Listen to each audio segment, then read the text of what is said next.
rumah aman nih. Kampus kan belum tentu punya rumah aman. Maka dia harus kerja kolaboratif dengan UPTD PPA. Kan, apakah Anda tahu bentuk-bentuk kekerasan seksual itu apa? Apakah Anda pernah mengalami kekerasan seksual di sekitar Tarumanegara? Itu di dalam kampus apa di luar kampus? Bentuknya seperti apa? Misalnya para bapak-bapak, ibu-ibu petinggi kampus, tolong banget. Segera yang satgas tidak ada, yang segera diundur-undur terus satgasnya, tolong segera dibentuk.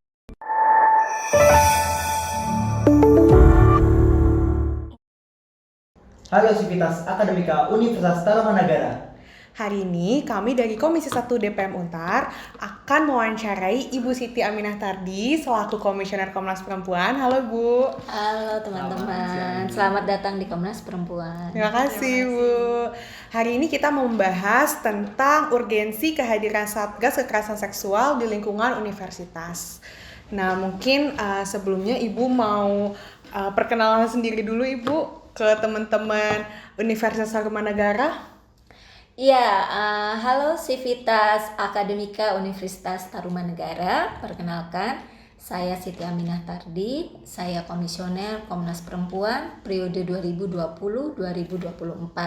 Senang sekali teman-teman dapat berkunjung ke Komnas Perempuan. Komnas Perempuan adalah lembaga nasional HAM yang memiliki tugas untuk membangun kondisi yang kondusif bagi penghapusan kekerasan terhadap perempuan di Indonesia dan melakukan pemajuan hak asasi perempuan. Jadi silahkan teman-teman menjadikan Komnas Perempuan sebagai teman diskusi maupun menjadi teman di dalam upaya-upaya penghapusan kekerasan terhadap perempuan, termasuk penghapusan kekerasan seksual. Baik, terima kasih banyak Ibu untuk perkenalannya. Nah teman-teman, sekarang seperti yang kita tahu ya, belakangan ini marak sekali terjadi kasus-kasus kekerasan seksual di tingkat universitas atau di institusi pendidikan lainnya. Nah hari ini kita mau ngobrol bareng Bu Ami untuk membahas hal tersebut, serta membahas fungsi Satgas sebagai salah satu bentuk dari penanganan dan pencegahan kekerasan seksual. Mungkin Bu, untuk pertama aku mau tanya nih Bu, sekarang bagaimana Komnas Perempuan menanggapi maraknya kasus-kasus kekerasan seksual yang terjadi di lingkungan pendidikan saat ini? Iya, kekerasan seksual di lingkungan pendidikan memang masih terus terjadi. Ini menunjukkan bahwa lingkungan pendidikan, khususnya perguruan tinggi, belum menjadi ruang yang aman bagi peserta didik atau bagi akademika ya, sivitas akademika dari berbagai bentuk kekerasan, termasuk kekerasan seksual. Nah, memang data yang masuk ke Komnas Perempuan itu selalu ada terkait dengan kekerasan seksual, termasuk kalau data selama 5 tahun terakhir perguruan tinggi dan perguruan atau pendidikan berbasis keagamaan itu menjadi dua institusi di mana kekerasan seksual itu terjadi. Nah, ini berarti apa? Ini tadi ya, ruang pendidikan khususnya pendidikan tinggi belum menjadi ruang yang aman. Dan mengapa ini terjadi? Terjadi karena ada kuasa atau ada relasi kuasa yang besar yang dimiliki pelaku terhadap korban, atau misalnya kita sebutnya relasi kuasa. Dalam hal ini relasi kuasa dalam kasus kekerasan seksual yang terjadi di kampus umumnya adalah relasi kuasa laki-laki terhadap perempuan, karena bagaimanapun laki-laki menempatkan atau menempati dia sebagai gender yang lebih superior dibandingkan perempuan. Kemudian relasi yang kedua adalah dia memiliki kuasa sebagai tenaga pengajar atau tenaga kependidikan yang bisa mengambil manfaat atau keuntungan dari kuasa yang dia miliki atau dari otoritasnya. Misalnya gini, kalau kamu mau skripsimu ditandatangani gitu atau saya approve, kamu harus mau kencan sama saya gitu ya. Atau anggapan bahwa ya kalau mencium atau memeluk itu ya anggap saja ucapan terima kasih karena saya bimbing kamu. Itu udah hal yang menunjukkan bahwa dosen atau tenaga pendidik itu menggunakan kuasanya untuk mengambil keuntungan dari kebutuhan atau ketergantungan korban. Kalau dari sisi korban kan korban akan bilang gini, kalau aku mau lulus ya aku harus penuhi dong keinginan dia. Nih aku udah di deadline nih, udah orang tua udah bilang kapan kamu lulus, kapan kamu lulus. Tapi ini misalnya masih ditunda karena aku nggak setuju, misalnya diajak kencan gitu ya. Maka itu berarti dia tertekan untuk atau ibaratnya pada kondisi yang sangat powerless. Itu pola-pola yang terjadi di lingkungan pendidikan. Nah, karena pola-pola ini banyak bermunculan dan juga pemantauan Komnas Perempuan ada ya terkait hal itu, maka kemudian di tahun 2021 Permendikbuddikti keluar atau terbit, yaitu Permendikbuddikti nomor 30 tahun 2021 tentang pencegahan dan penanganan kekerasan seksual di lingkungan pendidikan. Salah satu mandatnya adalah perguruan tinggi baik negeri maupun swasta itu membentuk Satgas PPKS. Jadi Satgas PPKS ini Satgas Pencegahan dan Penanganan Kekerasan Seksual. Oke, baik. Boleh kita lanjutin ke pertanyaan selanjutnya ya, Ibu? Kalau gitu aku mau nanya apakah kehadiran dan implementasi undang-undang kekerasan seksual yang ada saat ini udah cukup menangani kekerasan seksual di Indonesia? Iya, pada bulan Mei kita sudah mengundangkan Undang-Undang Nomor 12 Tahun 2022 tentang tindak pidana kekerasan seksual. Nah, undang-undang ini sudah berlaku efektif sejak tanggal 9 Mei 2022 dan berdasarkan pantauan Komnas Perempuan ini sudah mulai disosialisasikan, sudah juga mulai diterapkan gitu. Kalau ditanya apakah ini efektif atau tidak, tentu kita belum bisa menilainya karena waktunya ini belum 3 tahun ya, baru 6 bulan lah ya sekitar itu, dan ada peraturan pelaksana yang memang masih dalam proses penyusunan. Namun undang-undang TPKS ini menjadi undang-undang yang memberikan perlindungan terhadap korban. Karena di undang-undang TPKS korban mendapatkan atau dijamin haknya ada 3 klaster hak, yaitu hak atas penanganan, hak atas perlindungan, dan hak atas pemulihan. Termasuk kalau dalam konteks kampus ya, di bagian pencegahan maupun di bagian penanganan, pencegahan kekerasan seksual itu salah satunya dilakukan di sektor pendidikan. Sehingga Permendikbuddikti dengan Undang-Undang TPKS ini saling menguatkan, misalnya untuk pencegahan. Begitu juga untuk penanganan. Di penanganan nanti Undang-Undang TPKS itu akan memfokus hubnya ya atau backbone-nya itu ada di UPTD PPA di setiap wilayah. UPTD PPA ini akan bekerja sama dengan lembaga pendidikan, berarti kan juga dengan kampus. Jadi ketika ada kasus misalnya di kampus ya, bukan berarti kampus itu harus menjalankan atau menangani sendiri. Misalnya butuh rumah aman nih, kampus kan belum tentu punya rumah aman, maka dia harus kerja kolaboratif dengan UPTD PPA. Betul. Jadi Undang-Undang TPKS, Permendikbuddikti itu saling melengkapi dan saling menguatkan. Kuncinya adalah di kampus harus segera terbentuk tim satgas untuk memudahkan proses-proses kerjasama ya kalau misalnya terjadi kasus di lingkungan kampus. Baik Ibu, mungkin dari saya, bagaimana menyikapi kampus-kampus yang sekiranya malah menutupi kasus-kasus pelecehan seksual yang terjadi? Dengan kata lain, bukan mendukung kekerasan seksual tersebut, tapi lebih demi menjaga nama baik kampus tersebut, Ibu. Jadi mereka sengaja menutupi kasus tersebut agar nama kampus tidak jatuh atau tidak tercoreng. Itu menurut pandangan Ibu seperti apa, Ibu? Iya, nama baik kampus ya, atas nama baik kampus. Mungkin saya bisa rekomendasikan teman-teman ada sebuah buku judulnya Atas Nama Baik Kampus. itu kan berawal di Yogyakarta ya. Nah, mengapa tagarnya penanganan kasus kekerasan seksual di Yogyakarta itu nama baik kampus?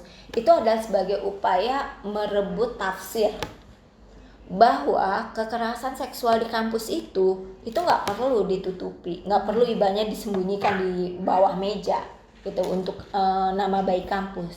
Justru nama baik kampus itu harus kita rebut tafsirnya, bukan kampus yang baik itu adalah kampus yang nol kekerasan seksual gitu ya.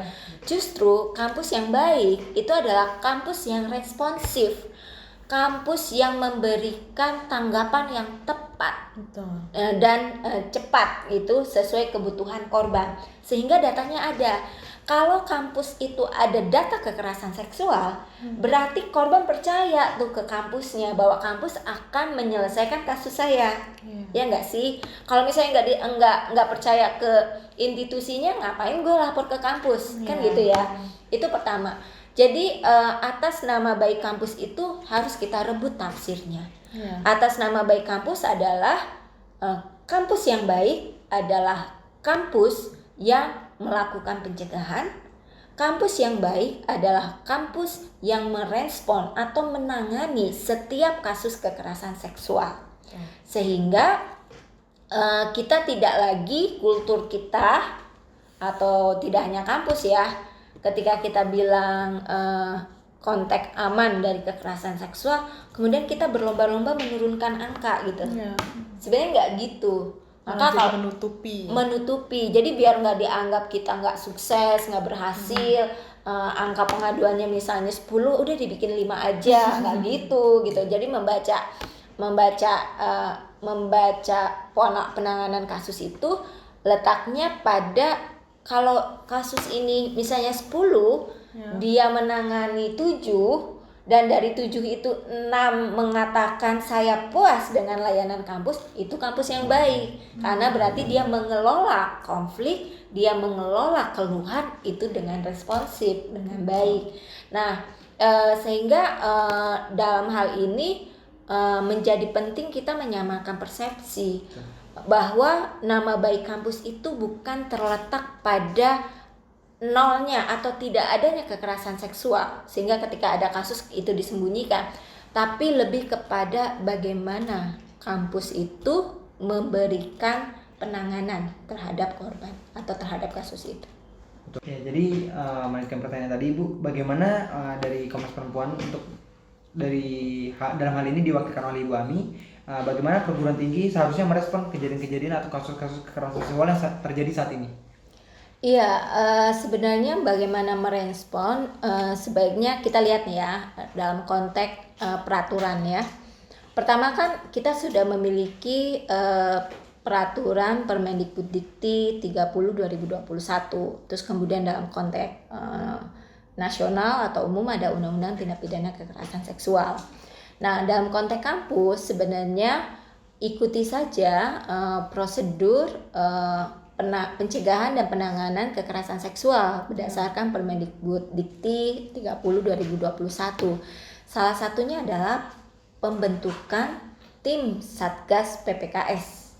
Nah, untuk membentuk tim Satgas PPKS itu harus dibentuk dulu tim seleksi. Tim seleksinya siapa? Itu dari perwakilan tenaga pendidik, kependidikan, dan mahasiswa. Jumlahnya 3-7 orang. Yang 2/3-nya jumlahnya adalah perempuan. Nah, apa tugas tim seleksi? Tim seleksi ini merekrut satgas atau satuan tugas. Berapa orang yang direkrut itu minimal 5. Mungkin juga bisa didiskusikan di SOP-nya atau internal di kampus ya. Apakah misalnya 5 orang itu cukup untuk Universitas Tarumanegara ketika misalnya fakultasnya itu ternyata banyak gitu ya. Kemudian ini ada sejumlah persyaratan yang harus dipenuhi. Kemudian tadi komposisinya satgas itu tenaga kependidikan, pendidik, dan mahasiswa. Sehingga di sini menjadi penting bagi teman-teman mahasiswa untuk mendorong lahirnya satgas. Karena bagaimanapun Permendikbuddikti ini telah diperjuangkan dan perjuangan ini nggak lepas dari suara korban. Kalau korban-korban itu tidak bilang, di kampusku ada kekerasan seksual, aku kemarin skripsi diperlakukan seperti ini, di kampus ini kalau mau dapat nilai A begini gitu ya. Kalau nggak ada suara-suara korban yang menyampaikan atau mengadu entah ke Komnas Perempuan, ke lembaga layanan, atau ke Kementerian Pendidikan dan Kebudayaan, Permendikbuddikti ini juga mungkin nggak lahir. Nah, dengan ini sudah lahir, maka kewajiban kita mendorong ini terlaksana. Salah satu terlaksananya adalah tadi mendorong pembentukan tim seleksi untuk kemudian membentuk satgas. Nah, pertanyaannya kemudian, kalau sudah terbentuk satgas, apakah satgas ini akan ibaratnya berubah atau berfungsi menjadi polisi kampus gitu, sehingga kemudian ada kekhawatiran, kalau kita punya satgas berarti di kampus kita ada kekerasan seksual? Enggak, karena kalau lihat di Permendikbud ya, satgas ini tugasnya ya pertama membantu pemimpin perguruan tinggi menyusun pedoman pencegahan dan penanganan kekerasan seksual di perguruan tinggi. Jadi satgas membantu pimpinan perguruan tinggi itu rektor ya. Rektor dan jajarannya membuat SOP pencegahan dan penanganan kekerasan seksual. Kita misalnya ingat kasus yang baru-baru ini terjadi, pelecehan seksual yang kemudian pelakunya ini dipersekusi, yang telanjangi kemudian diikat di pohon ya. Itu salah satunya kan karena nggak ada SOP. Korban mau ngadu kemana gitu ya, sehingga kemudian terjadi main hakim sendiri. Kalau misalnya korban tahu ini mengadu kemana dan akan ada jaminan bahwa pelaku ini akan dihukum, juga itu terinformasikan ke unit-unit kerja atau unit-unit mahasiswa, maka kan itu kemungkinan terjadinya persekusi seperti itu bisa diminimalisir gitu ya. Berarti itu kan harus ada pedomannya yang sama-sama diketahui ya, ada pencegahan dan penanganannya. Kemudian yang kedua, melakukan survei kekerasan seksual paling sedikit 1 kali dalam 6 bulan. Misalnya survei itu, kalau survei kan sebenarnya sekarang mudah ya, pakai aja aplikasi gitu ya, di no name gitu ya, ditanyakan apakah Anda tahu bentuk-bentuk kekerasan seksual itu apa, apakah Anda pernah mengalami kekerasan seksual di sekitar Tarumanegara, itu di dalam kampus apa di luar kampus, bentuknya seperti apa. Misalnya, saya kalau ke kampus itu saya di catcalling di tempat parkir misalnya. Nah, itu kan bisa diidentifikasi, tempat parkir, ini ternyata tempatnya misalnya jadiin tempat nongkrong. Maka kemudian dari hasil survei itu kan bisa rekomendasi, arus parkirnya memungkinkan orang tidak berhenti lama, misalnya kan seperti itu ya kalau survei. Atau saya pernah mengalami pelecehan seksual di kamar mandi misalnya, saya rasa ada yang ngintip misalnya gitu. Maka itu kan dipastikan kamar mandi yang mana nih, ternyata misalnya jendelanya memang rendah gitu, maka rekomendasinya kan ditinggiin misalnya. Itu contoh misalnya survei itu menemukan solusi. Iya, menemukan solusi. Kemudian yang ketiga ini konteks solusi itu kan menyampaikan hasil survei kepada pemimpin perguruan tinggi untuk tadi dicarikan solusi. Kemudian barulah ada mensosialisasikan pendidikan kesetaraan gender, kesetaraan disabilitas, pendidikan kesehatan seksual dan reproduksi, pencegahan dan penanganan kekerasan seksual di kampus. Jadi Satgas selain dia bikin survei, bikin rekomendasi SOP, dia menyampaikan nih SOP-nya ini. Kapan SOP-nya ini? Misalnya SOP ini disampaikan ketika ospek, atau ketika kampus ini ada acara besar, atau sosialisasi ini bisa bentuknya di buku ini loh. Kita kan kalau kuliah di awal itu, aku nggak tahu ya zaman kalian ya, di kuliah di zamanku itu ada buku misalnya buku Civitas Academica gitu. Itu diinformasikan. Panduan itu, Bu. Ya, buku panduan. Itu kan bisa disampaikan di situ.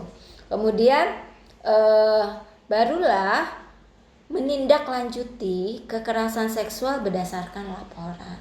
Ya. Jadi itu konteksnya penanganan. Kalau tadi itu konteksnya pencegahan.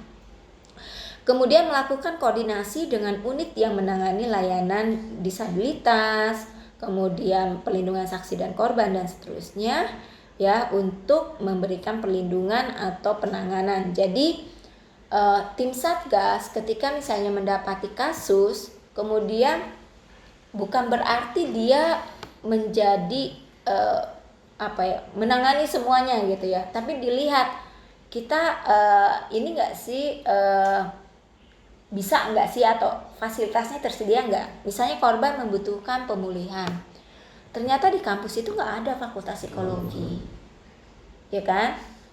Gimana dong? Maka bisa dirujuk ke UPTD PPA atau lembaga layanan agar dia mendapatkan pemulihan psikologis gitu kan.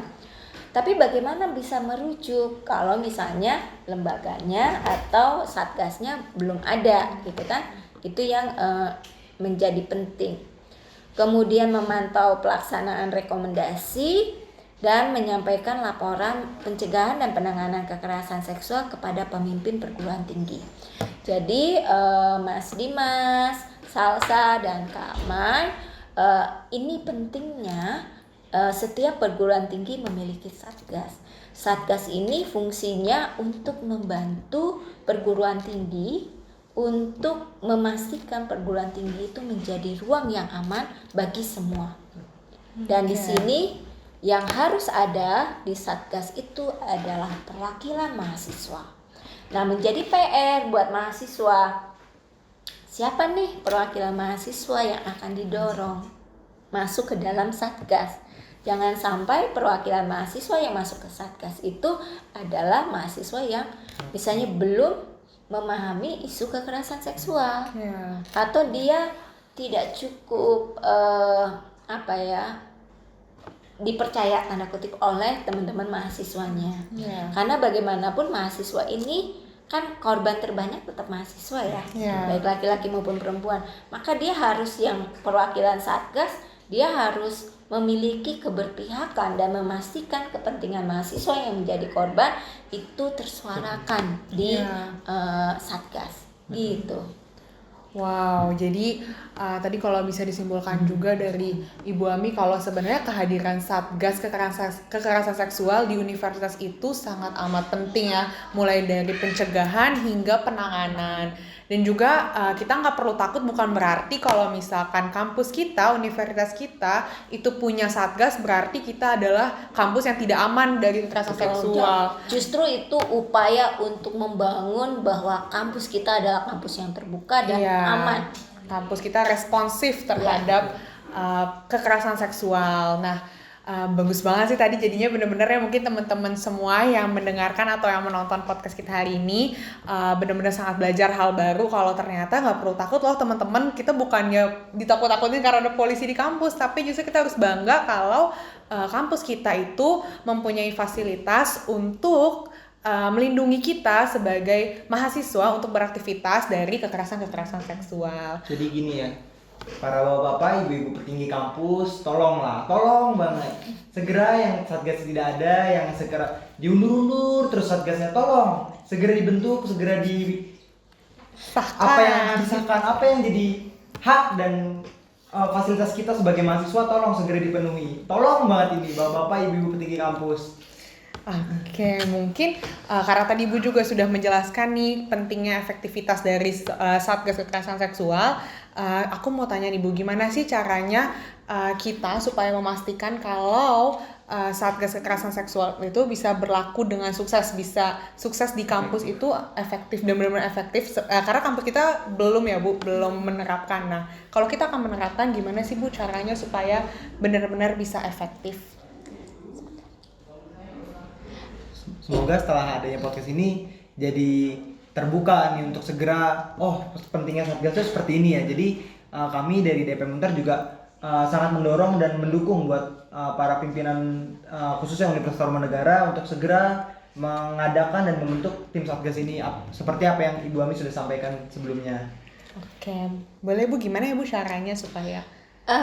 Saya sih pertama ya mungkin teman-teman di mahasiswa ya, perwakil mahasiswa ini mengkomunikasikan ke pimpinan fakultas maupun ke pimpinan universitas akan arti penting kehadiran Satgas PPKS karena itu mandat dari Permendikbud Dikti 30 2021.